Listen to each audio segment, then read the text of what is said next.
여러분 안녕하세요. 1차시 수업은 잘 들었나요? 자연주의 미술에 대해서 우리가 한 3명 화가들에 대해서 화가 겸 건축가 겸 하는 그 세 사람을 대표로 해서 수업을 마쳤어요. 그래서 우리가 처음에 이 자연주의를 한 사람들은 우리가 19세기 이후에 이제 기계 문명이 들어오면서 이런 자연주의, 이런 것들이 이제 화가들이 이제 바뀐 거죠. 그래서 우리가 밀레의 이런 그 자연주의의 시초로 시작이 됐겠죠. 그래서 밀레와 그 다음에 까미고로, 그 다음에 훈데르트 바사 그 세 사람을 1차 시에 수업을 했고요. 즉그 2차 시에는 누구를 할 거냐면 또 대표적인 사람이 있죠. 안토니 가우디예요. 안토니 가우디는 이 지금도 굉장히 그 명소로 뽑고 있죠. 어디냐? 스페인이죠. 그쵸? 그래서 이 안토니 가우디라는 사람은 스페인의 카탈루냐 출신의 천재 건축가라는 말을 씁니다. 또 다르게 표현하면 21세기인 지금도 바르셀로나를 먹여 살리는 건축가. 그래서 스페인 건축가의 아버지라고도 하죠. 그래서 안토니아 가우디는 일반적인 천재와는 다르게 생전에 이미 대성공한 이 건축가로 스페인의 아르누보 건축의 중심이기도 하고요. 또한 스페인 건축가의 큰 업적을 남긴 거죠. 어, 원래 본명은 카탈루냐식으로 안토니 가우디지만 이 카타니어스 스페인어로 안토니오 가우디 이렇게 얘기한다고 합니다. 근데 보통은 안토니 가우디. 그래서 안토니 가우디를 모르는 사람이 없어요. 그래서 스페인 하면 지금 뭐를 보러 가냐? 다 이 안토니 가우디의 이런 건축 양식이라든가 이런 것들을 많이 지금 보러 갑니다. 지금도 이 스페인에서 굉장히 이 사람 때문에 먹여 살리죠. 이 안토니오 가우디는 굉장히 많은 그 업적을 많이 남겼지만 특히 이 자연주의 작품은 이 네 개 작품을 뽑을 수 있습니다. 카사 칼베르트라는 이런 건축 양식도 이 자연주의에서 오는 것들을 했고요. 또 핑카, 미라제스, 그 다음에 쿠엘 공원, 그 다음에 몬세라트의 로사리오. 그 중에서도 우리는 지금 제가 수업할 거는 이 구엘 공원들을 집중적으로 해서 이 자연주의 작품에 대한 것들을 연구를 하려고 해요. 그러면 이 네 가지 작품들이 어떻게 있는 건지를 다시 한번 보여드릴게요. 지금 이게 카사 칼페드라는 겁니다. 건축 양식을 보면 굉장히 유기적이고 이것들이 건축 양식들도 보면은 이 굉장히 자연의 그런 유기적인 형태 이것들을 다 가졌다는 거죠. 건물 자체도. 그 다음에 이것도 마찬가지입니다. 여기도 보면 지금 굉장히 유기적인 이런 곡선으로 했다는 거죠. 뭐 하나 선으로 직각으로 되어 있는 것들이 별로 없다는 거죠. 굉장히 엄마한 그런 그 느낌 이런 선들을 형태를 가지고서 건축 양식을 했다는 겁니다. 지금 이 구해공원이 이제 대표적인 이 양식 중에 하나인데요. 이 양식을 보면 굉장히 볼 것들이 굉장히 많다고 합니다. 저도 사실은 스페인을 가보지는 않았지만 이제 가보려고는 하고 계획은 세웠지만 굉장히 갔다 온 사람들은 꼭 한 번씩 가보라고 그런 얘기들을 하더군요. 그 다음에 이런 그 로사리오에 숭배하는 기도하는 이런 모습들이 있습니다. 이 안토니 가우디는 거대한 자연에서 많은 영감을 얻었다고 해요. 그래서 이 건축 성향도 이 카탈로니아 전통 복고주의, 그 다음에 아르누바 정도로 대개 분류되지만 그 자신의 다방면에 걸친 이 강범위한 취향과 건축주들의 다양한 요구들을 소화시키려는 노력에 의해서 이런 고딕 양식, 르네상스, 바로코, 신고전주의 등등 이 서양의 전통뿐만 아니라 인도, 이집트, 중국, 마야, 잉카, 역사 이전의 석기시대 건축물, 오컬트 신비주의, 심지어 곤충이나 식물, 동물의 형태에서까지도 이런 모티브를 땄다고 합니다. 어마어마하죠? 이런 것들을 가지고서 건축물에 반영을 했대요. 그래서 그 이전이나 그 이후에 볼 수 없는 이런 독특한 건축물들이 완성이 되었다고 합니다. 그리고 거기에는 기존의 그런 서양 건축에서 고전 건축을 리바이벌 할 때 나타나는 이런 엄격한 이런 절차나 규칙이 무시되어서 가우디만의 독특한 이런 원칙에 의해서 배치되었는데, 사실 이 탈권 이성이 강한 이 아르누보 예술의 특징이기도 한다고 합니다. 이 가우디의 건축물들은 그런 독특한 속에서 합리적인 그런 구조와 기능, 그런 것들이 가지고 있다고 해요. 어떤 것들이냐면 둥근 천장과 그러니까 천장도 둥그렇게 그렸다는 거죠. 그리고 나무 같은 그런 기둥들도 무게를 가졌고요. 또 힘의 흐름에 따라 정교하게 설계된 것이라는 거죠. 근데 이것들이 굉장히 효율적인 구조가 어떻게 보면 아름다운 구조라는 개념을 잘 나타내고 있다는 거죠.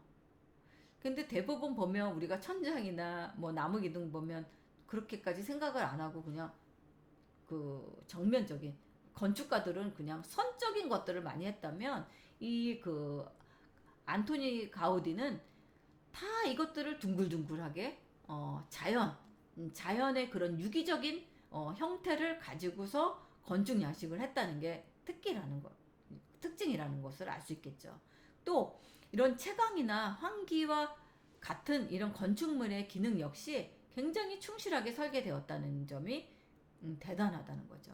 그래서 이런 예술적인 감성과 이런 치밀한 공학, 그리고 이것들을 조화롭게 했다는 게 이 진정 천재라는 명성을 얻을 수 있었다는 거죠.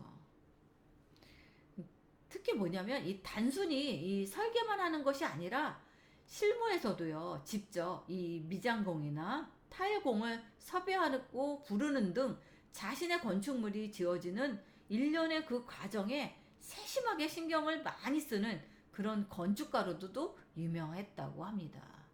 그래서 어떻게 보면 이 사람은 평생을 이런 그 자신의 이런 건축하고 이런 거를 꾸미고 하는 것에 일생을 바쳤다고 할 수 있겠죠. 그래서 천재적인 건축가 안토니 가우디라고 이야기들을 합니다. 또 이 가우디의 이 트레이드 마크 중에 하나인 것들이 뭐냐면 현란한 색감의 타일 아트라는 거죠.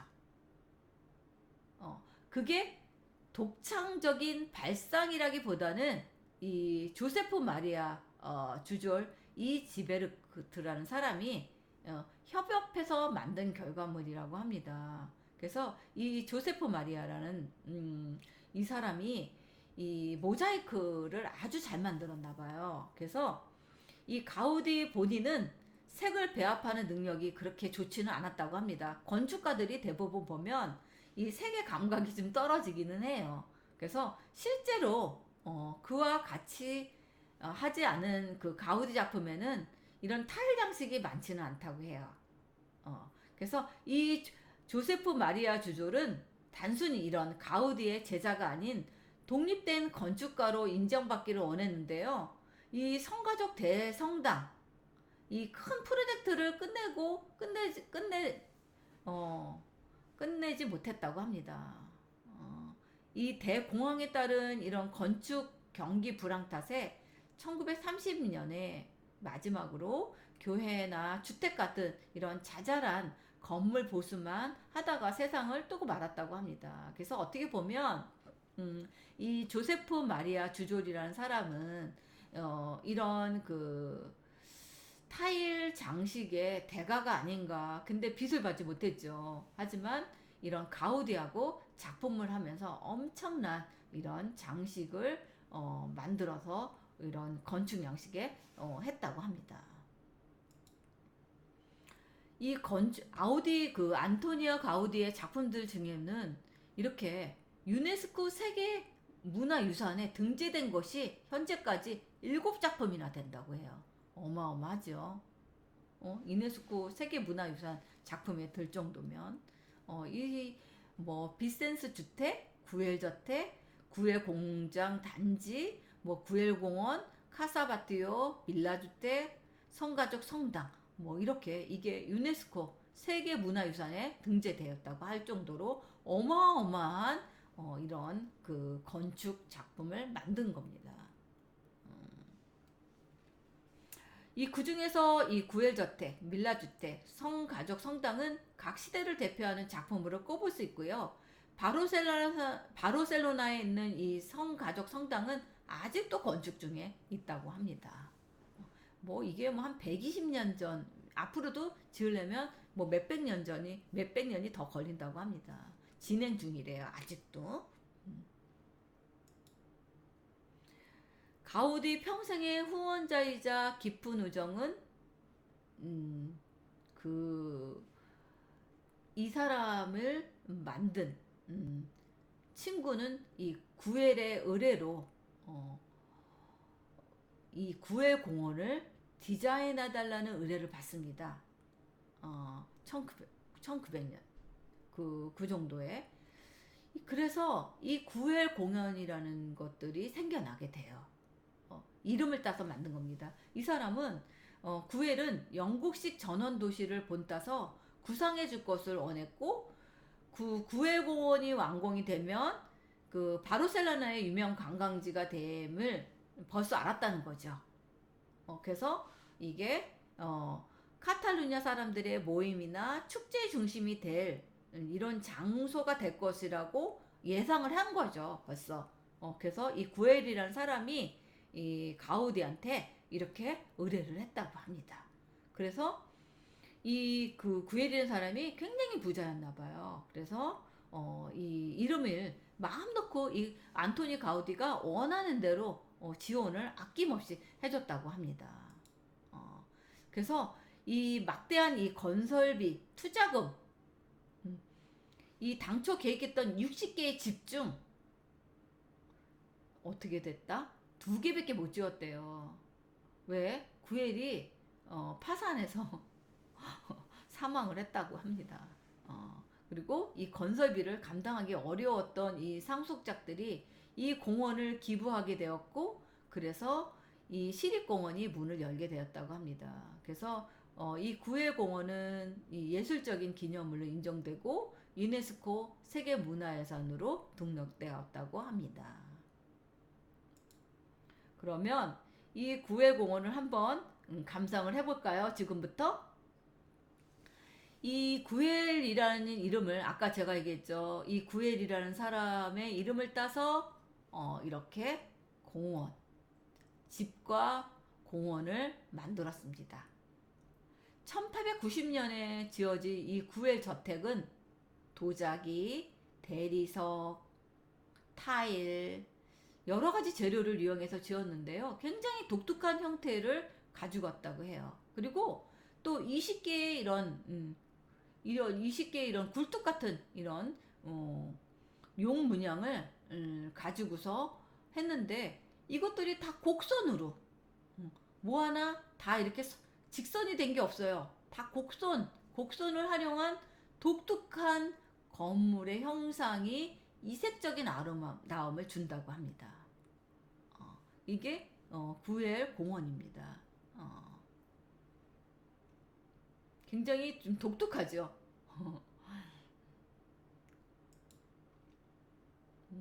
이게 이제 구엘 공원의 독특한 형식입니다. 색들도 화려하고 이런 모자이크적인 이런 것들도 있고, 그 다음에 뭐 하나 직선이 없어요. 다 곡선의 원만한 이런 자연의 유기적인 형태를 사용했다는 것이 또 특징을 볼 수 있습니다. 색감도 보면 굉장히 화려하죠. 어떻게 보면 저기 우리가 1차 시했던 그 혼데르트바사는 어떤 것들을 많이 했어요. 이런 나이테, 나무의 그런 나이테의 그런 유기적인 형들의 것들을 했다면, 안토니아 가우디는 이런 독특한 이런 타일 장식이나 아니면 유기적인 형태나 이런 도자기나 이런 것들을 굉장히 독특한 기법으로 사용했다는 게 또 특징이라고 볼 수 있겠죠. 이 가우디의 걸작 중에 하나인 이 까사바띠오래요. 동화 속에 나오는 이런 집처럼 보인다는 거죠. 그리고 어떻게 보면 이런 사람의 뼈를 연상시키는 외관에 이런 그 뼈의 집이라고 불리기도 했다고 합니다. 이게 어떻게 보면 이것들이 이런 형상들이 사람의 뼈같이 느껴진대요. 이게 그래서 굉장히 건축물 중에서 굉장히 외관이 독특하다. 어떻게 보면 이 사람의 뼈들을 이렇게 형상해서 마치 한 것 같다. 뭐 그렇게 이야기들도 합니다. 이것 중에 하나는 또 이 내부예요. 이게 바르셀로나의 필수 코스 중에 하나라고 합니다. 이게 왜냐하면 낮과 밤의 색감이 전혀 다르다고 해요. 지금 이거는 이제 낮에 빛이 들어왔을 때 자연 채광에서 느껴지는 이런 색감인데 보세요. 이거는 또 색감이 전혀 다르게 느껴지죠. 마치 이상한 나라의 앨리스에 온 것처럼 이런 그 색감이 다르다고 합니다. 이거는 또 대표적인 이 조각이에요. 도마뱀을 이렇게 했는데요. 제가 그랬죠. 안토니아 가우디는 이런 동물, 식물까지 연구를 해서 하나의 그런 장식적으로 썼다고 했잖아요. 그래서 이 스페인에 있는 이 안토니아 가우디가 설계한 이 구엘 공원에서 이 도마뱀을 이렇게 모자이크로 조각을 해서 조각을 하고 이 위에 이런 모자이크로 이렇게 입혔다고 합니다. 이런 아이디어 발상이 굉장히 독특하다는 거죠. 또 하나는 이 구엘 공원에 가우디 특유의 건축과 자연이 어우러졌다는 게 또 특색입니다. 어떻게 보면 이런 초현실적인 분위기를 연출하는 곳이기도 하죠. 이 가우디와 구엘은 처음에 이곳을 작은 단지 마을로 조성하려고 계획했다고 합니다. 그래서 1900년부터 1914년까지 오랫동안 시공을 진행했대요. 하지만 가우디 생전에 완성하지 못했고 이후 공원으로 탈바꿈한 겁니다. 그리고 공원 이 곳곳에는 형형색색 모자이크 장식들이 있어요. 이렇게 조금씩 보면 이 모자이크 장식들이 이렇게 있습니다. 그 다음에 타일도 있고, 그 다음에 곡선에 이런 밑, 그 다음에 이런 벤치 같은 경우도 다 이렇게 조형물들도 마치 동화 속에 이 세상처럼 훌륭하게 연출을 했다는 거죠. 다 이게 유기적인 형태라는 거죠. 여기 있는 것들도 다 유기적인 것들을 가지고 있던 겁니다. 그래서 가우디는 전체적인 설계뿐만 아니라 이런 세부적인 가구, 조형물, 직접 이렇게 조각하고 다듬어서 이렇게 형상을 만들었다고 합니다. 이것도 스페인에 있는 안토니아 가우디가 설계한 구엘 공원의 모자이크 벽입니다. 굉장히 화려하죠. 이 벽 자체의 색들도 이런 보색 대비의 이런 화려한 이런 색들이 눈에 띄는 것을 볼 수 있습니다. 이것도 스페인 공원, 구겔 공원의 이런 작품들을 이게 이제 위에서 본 전망인 것 같아요. 그래서 이것들도 보면 이렇게 다 모자이크의 유기적인 색들도 굉장히 자연색에 가까운 이런 것들을 많이 볼 수 있겠죠. 그래서 자연을 위한 미술은 이런 환경과 생태를 훼손하지 않고요. 더 나아가 소외된 사람들의 삶의 질 향상에 보탬이 될 수 있는 이런 환경오염 물질의 배출을 최소화하기도 하고 자연과 인간을 함께 공존할 수 있는 이것들이 자연을 생각하는 미술이 아닐까 하는 생각이 듭니다. 지금 안토니아 가우디 같은 이 사람은 평생을 이런 그 자연 자연의 그런 유기적인 이런 시대적인 고대부터 시작을 해서 전 세계적인 이것들을 다 머릿속에 숙지하고 이런 디자인을 했다는 것을 알 수 있겠죠. 그래서 자연에 대한 이런 인식 변화와 움직임은 우리의 삶을 바꿀 수 있다는 가능성을 보여주고 있죠. 그래서 자연을 생각하는 미술에는 어떤 것들이 있을까 하고 여러분들이 한번 생각을 해보는 그런 시간을 한번 가져보는 그런 것들을 갖자 해서 이런 안토니아 가우디의 그런 것들을 한번 다뤄봤습니다. 자연을 생각하는 미술. 이거는 이탈리아에 있는 이 문화센터예요. 이게 문화센터인데 그 지역에서 나는 이런 자연 재료와 산업 재료를 섞어서 건축물을 만들었다고 합니다. 그래서 여기는 에어컨도 없고요. 자연 환기만으로 쾌적한 온도를 유지할 수 있는 방식으로 이런 그 문화센터를 지었다고 합니다. 멋있죠. 자연 그 자체를 이렇게 해서 만들어서 문화센터를 지었다고 합니다. 이거는 제가 재활용을 한번 보여준 거예요. 그냥 자연을 생각하는 미술 선인장인데요. 이게 선인장인데 뭐냐면 다 페트병들이에요. 페트병을 이렇게 뒤집어서 화분에 선인장처럼 꾸며서 재활용을 한 작품입니다. 그래서 하도 재밌어서 제가 하나 이렇게 자연을 생각하는 미술 해서 재활용할 수 있는 이런 것들을 한번 담아서 이렇게 넣어봤습니다. 개인과 사회를 변화시킨다는 힘. 예술은 사람을 변화시키고요. 그 사람은 자신의 삶을, 자신의 이웃을, 자신의 지역을, 사회를, 그리고 세상을 변화시킨다고 이 토니 쿠시너라는 사람이 이렇게 이야기를 했습니다. 그래서 자연과 환경을 생각하는 미술. 그래서 이거는 네덜란드의 행크 호프스트라는 도심 거리 광장에 설치한 이런 행위 미술이라고 해야 되나요? 그래서 자연과 환경을 생각하자. 그래서 이게 뭐냐면 계란 후라이의 설치물이에요. 지금 이런 그 한 도심의 큰 거리를 이렇게 계란 후라이처럼 이런 설치물을 해서 도시를 알려주는 거죠. 그래서 이 계란 후라이 때문에 이 도시가 유명해졌어요. 그래서 이 자연과 환경을 생각하는 미술이라는 게 있습니다. 지금 이거예요. 이렇게 설치 미술을 했습니다. 그래서 이런 그 계란에 이렇게 올라온 부분도 있고 계란 후라이가 이렇게 노랗게 선을 그어서 이렇게 시설물에 이런 설치 미술을 넣습니다. 그럼 이게 이렇게 튀어나왔죠. 이렇게 그 자연을 생각하는 미술. 그래서 이렇게 그 결국은 이런 자연에 가까운 이런 것들이 자연을 보호하자. 요즘은 그래서 자연에 관계된 것들이 뭐가 많이 나와요. 생태에 대한 거, 그 다음에 공공미술, 그 다음에 재활용, 리사이클, 그런 기타 등등들이 많이 나오죠. 그래서 이런 자연주의에 대한 것들을 2차 시에도 했고요.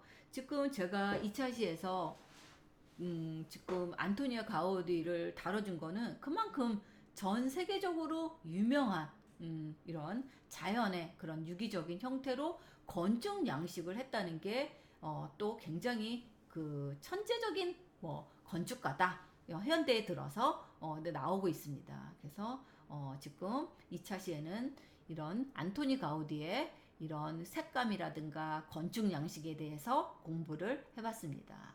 여러분 잘 들었나요? 그래서 2차 시 수업을 마치겠습니다. 네, 감사합니다.